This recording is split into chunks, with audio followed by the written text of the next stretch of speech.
बच्चों, क्या हाल चाल। आज देखो आपके लिए बिजनेस स्टडी की ना एक और वीडियो बना रहा हूँ मैं, जिसका टॉपिक है डेलीगेशन ऑफ अथॉरिटी।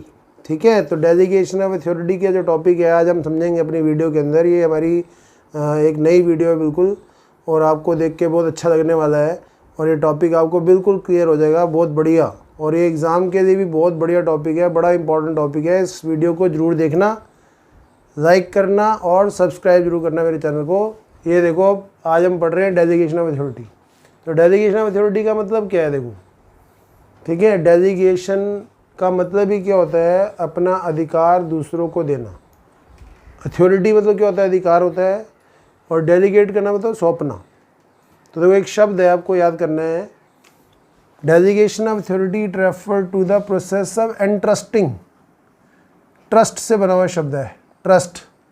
एंट्रस्टिंग का मतलब क्या होता है, मतलब किसी पे ट्रस्ट करके जब हम उसको काम दे देते हैं अपना, कि देख भाई तू ये काम करेगा मेरी तरफ से, तो एंट्रस्टिंग रिस्पॉन्सिबिलिटी एंड अथॉरिटी, किसी दूसरे को जिम्मेवारी देना, अधिकार देना।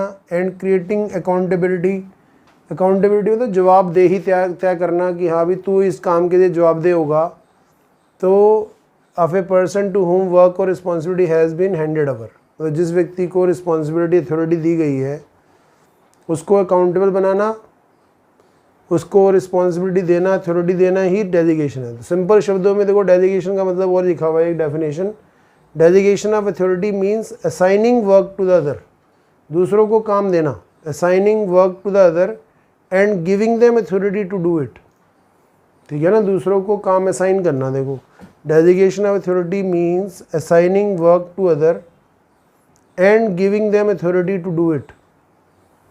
असाइनिंग वर्क शब्द याद करने हैं। देखो एंट्रस्टिंग रिस्पॉन्सिबिलिटीज शब्द याद करने हैं। डेलीगेशन का मतलब क्या होता है, कोई पूछेगा डेलीगेशन क्या है तो मैं बोलूँगा एंट्रस्टिंग रिस्पॉन्सिबिलिटी, दूसरों को रिस्पॉन्सिबिलिटी एंड अथॉरिटी देना, दूसरों को रिस्पॉन्सिबिलिटी और अथॉरिटी देना। Entrusting responsibility and authority. और एक और मतलब है, देखो authority means assigning work to other, दूसरों को काम सौंपना, assigning work to other and giving them authority to do it. अब दूसरे को काम सौंपूंगा मैं तो उसको करने का अधिकार भी उसको देना पड़ेगा मेरे को। अब ये तीन शब्द इसमें इन्वॉल्व हो रहे हैं बड़े बड़े, रिस्पॉन्सिबिलिटी, अथॉरिटी, अकाउंटेबिलिटी। का मतलब क्या है, देखो एलिमेंट ऑफ डेलीगेशन कहते हैं इसको, कि डेलीगेशन के तीन एलिमेंट हैं। कौन कौन से तीन एलिमेंट हैं, रिस्पॉन्सिबिलिटी, अथॉरिटी एंड अकाउंटेबिलिटी। तो रिस्पॉन्सिबिलिटी का मतलब क्या होता है, तो responsibility it is obligation of the subordinate to properly perform the assigned duty. Responsibility ना एक नैतिक बंधन है, ऑब्लिगेशन है। ऑब्लिगेशन का मतलब क्या होता है, नैतिक बंधन है, कि मेरे पर किसी ने मेरे को काम दिया है तो मेरी ये नैतिक जिम्मेवारी बनती है कि मैं उसको प्रॉपरली करूँ। तो it is obligation of subordinate to properly perform the assigned duty, कि ये किसी सबऑर्डिनेट की क्या है, ऑब्लिगेशन है कि वो उसको प्रॉपरली परफॉर्म करे। अथॉरिटी का मतलब क्या होता है, means power to take decision and use resources to complete the duty. Means the power to take decision, decision देने की पावर को क्या कहते हैं, अथॉरिटी बोलते हैं। डिसीजन देने की पावर को क्या बोलते हैं, authority. Means power to take decision and use resources to complete the duty.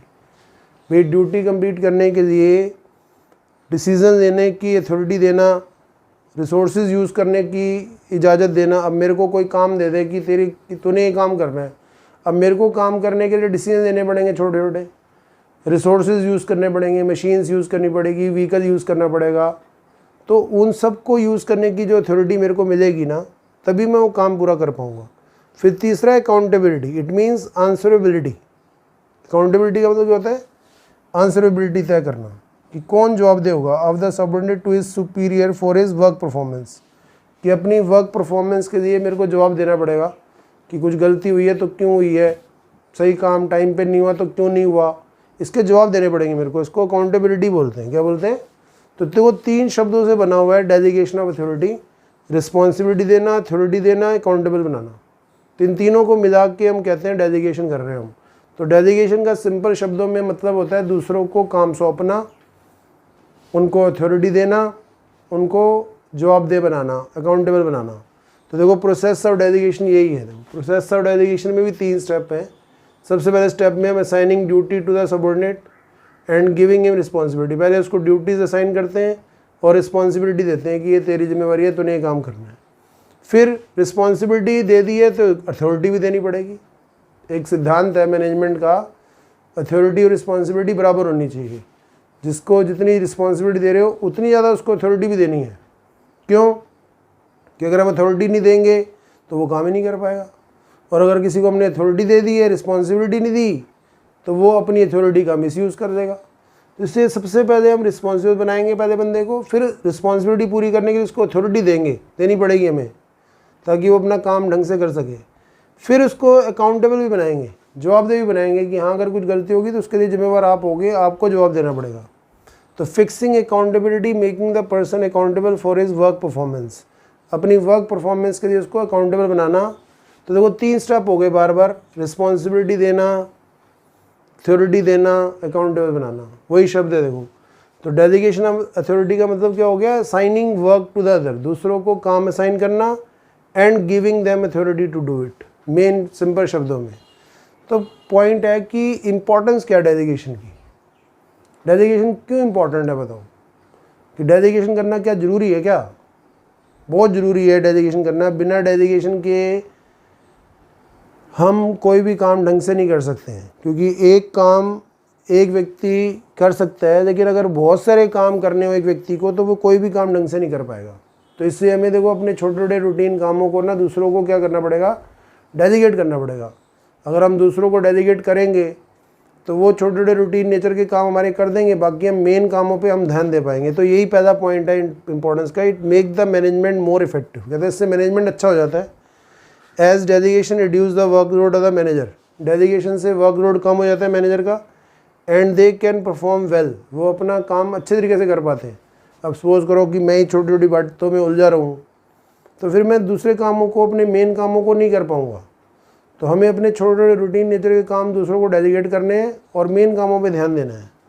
तो ऐसे ही मैनेजमेंट भी करती है, वो क्या करती है? रूटीन नेचर के काम डेलीगेट कर देती है। मैनेजमेंट के जो बड़े बड़े मैनेजर होते हैं अपने रूटीन नेचर के कामों के लिए बंदे रख देते हैं, और फिर वो मेन काम करते हैं, प्लानिंग और ऑब्जेक्टिव तय करना, ये सब चीज़ें बड़े बड़े जो प्लानिंग के काम होते हैं वो बैठ के करते रहते हैं। एम्प्लॉयज़ डेवलपमेंट, इससे एम्प्लॉयज़ की डेवलपमेंट भी होती है। पहला फ़ायदा तो हो गया कि वर्कलोड कम हो जाता है मैनेजर का, वो अपने काम अच्छे से कर पाते हैं। दूसरा फ़ायदा हो गया एम्प्लॉयज़ डेवलप हो जाते हैं। अब एम्प्लॉयज़ को अगर हम बार बार क्या करें, अगर हम एम्प्लॉयज़ को बार बार यानी कि जो सा क्या करें, काम दे दें नया नया, तो एम्प्लॉयज़ तरह तरह के काम कर करके क्या होगा?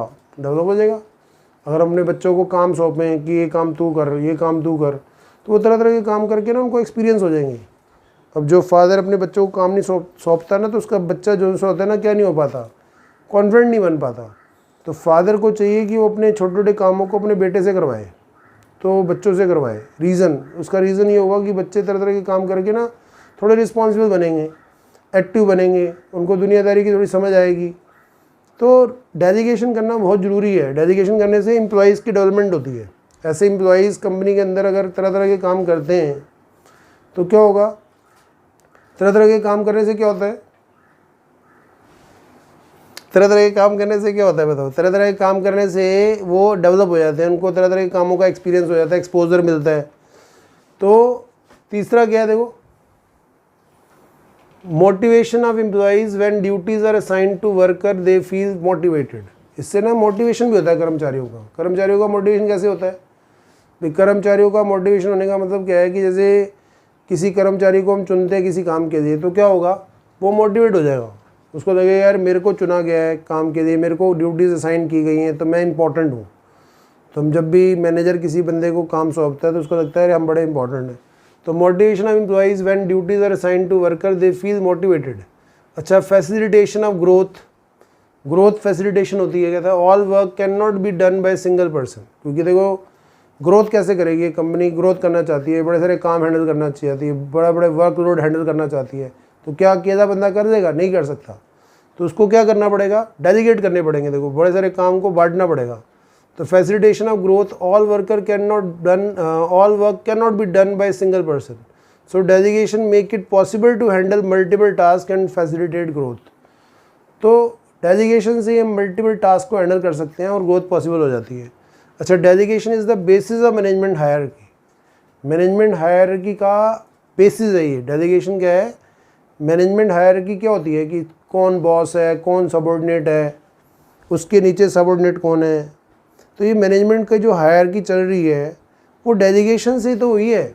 एक बॉस था, उसको लगा कि यार ये काम मैं नहीं कर सकता, उसने अपने काम रूटीन नेचर के छोटे वर्कर को दे दिया, उसका सबॉर्डिनेट हो गया। अब उसने भी अपना काम थोड़ा सा किसी और छोटे वर्कर से करवा दिया। तो ये मैनेजमेंट की जो हायरार्की बन रही है वो डेलीगेशन की वजह से ही पॉसिबल हुई है। अच्छा, delegation lead to better coordination, कहता है इससे तालमेल अच्छा बैठता है। क्यों? क्योंकि work is divided among the various worker and it become easy to handle even heavy workload. क्योंकि हम काम को ना बड़े सारे वर्कर में बांट देते हैं, और बड़े सारे वर्करों में बांटने से बड़े बड़े हैवी वर्कलोड भी क्या हो जाते हैं, डिवाइड हो जाते हैं। जैसे मैंने एक एग्जांपल दिया था, तो क्या एग्जांपल दिया था कि आप यानी कि जो सा क्या करते हो, आप अगर जो सा क्या करते हो, एक बहुत बड़ी बिल्डिंग बनानी है आपको, जैसे बड़े मल्टी स्टोरी बिल्डिंग बनती हैं जिसको मैन मेड मार्वल्स बोलते हैं, तो क्या लगता है यार कोई एक बंदा हैंडल करेगा? नहीं, सारे काम अलग है, आर्किटेक्ट अलग है, बिल्डिंग का यानी कि जो होता है क्या प्लान डिसाइड करने वाला अलग है, हर चीज़ के लिए अलग बंदा इंटरेस्ट कर रखा है, लीगल्स देखने के लिए अलग बंदे हैं, हर चीज़ के लिए अलग अलग, फाइनेंस देखने के लिए अलग हैं। अच्छा, ठेकेदार जो होते हैं वर्क फोर्स को देखते हैं, वो पर्सनल एम्प्लॉयज़ होते हैं, बड़े ऐसे हर डिपार्टमेंट अलग अलग बना देते हैं। वेरियस डिपार्टमेंट मिलकर क्या करते हैं, किसी प्रोजेक्ट को अंजाम देते हैं। तो ये डेलीगेशन ही है जिससे हैवी वर्कलोड को क्या किया सकता है, हैंडल किया सकता है, और कंपनी ग्रो कर सकती है, और यानी कि जो होता है कोऑर्डिनेशन बेटर हो सकता है। तो देखो, आज हमने डेलीगेशन के बारे में पढ़ा, बड़ी शॉर्ट और बड़ी इंटरेस्टिंग वीडियोज़ हैं। आप छोटी छोटी वीडियोस को देखते रहोगे, आपको टॉपिक क्लियर होता रहेगा कि डेलीगेशन का मतलब ही क्या है। कि डेलीगेशन का मतलब बड़ा सिंपल बता रखा है, एंट्रस्टिंग रिस्पॉन्सिबिलिटीज़ एंड अथॉरिटी, कि दूसरों को रिस्पॉन्सिबिलिटी और अथॉरिटी देना, असाइनिंग वर्क टू अदर, दूसरों को काम सौंपना, उनको अथॉरिटी देना ताकि वो कर सके उस काम को। तो 3 एलिमेंट इसमें बार बार आ रहे हैं, रिस्पॉन्सिबिलिटी, अथॉरिटी और अकाउंटेबिलिटी। सबसे पहले हम बंदे को रिस्पॉन्सिबल बनाएंगे। रिस्पॉन्सिबिलिटी का मतलब ही क्या होता है कि बंदे की मॉरल ड्यूटी होती है कि वो अपने काम को बेटर तरीके से करे। फिर ग्रांटिंग अथॉरिटी, अथॉरिटी का मतलब बताया power to take decision and to use resources. तो अथॉरिटी नहीं देंगे तो बंदा काम नहीं कर पाएगा। फिर उसको अकाउंटेबल बनाना, अकाउंटेबल बनाने का मतलब आंसरेबिलिटी, जवाबदेही तय करना, ठीक है ना, कि बंदा जवाबदेह होगा। उसके बाद इंपॉर्टेंस क्या है डेलीगेशन की बताई मैंने। पहली इंपॉर्टेंस क्या है, इससे मैनेजमेंट मोर इफेक्टिव हो जाता है, क्योंकि मैनेजर का वर्कलोड क्या हो जाता है, कम हो जाता है।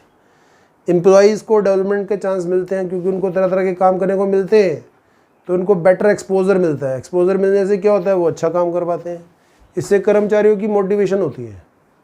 When duties are assigned to worker they feel motivated.